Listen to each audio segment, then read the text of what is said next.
એક ભવ્ય યોજના આકાર લઈ રહી છે।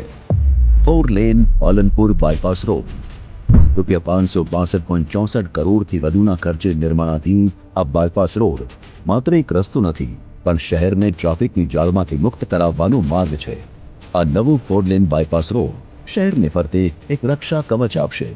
તે અમદાવાદ હાઈવે પરના જગાણા ગામથી શરૂ થઈને ચરોતર ગામ પાસે ડીસા હાઈવેને જોડશે અને આબુ હાઈવે પરના સોનગઢ ગામ પાસે પૂર્ણ થશે।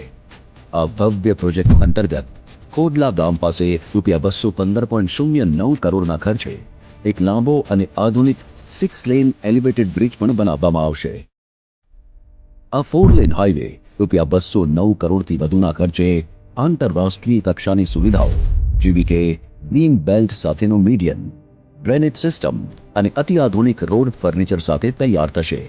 આ નવા હાઈવે અને ભવ્ય બ્રિજના નિર્માણથી વાહન વ્યવહાર પાલનપુર શહેરની બહાર ડાયવર્ટ થશે, જેના પરિણામે એરોમા સર્કલ અને હનુમાન ટેકરી પરની ગંભીર ટ્રાફિક સમસ્યામાંથી શહેરીજનોને કાયમી રાહત મળશે। ગામ લોકો માટે રોજગારીની તકો ઊભી થશે અને પાલનપુરના વિકાસને નવી દિશા મળશે।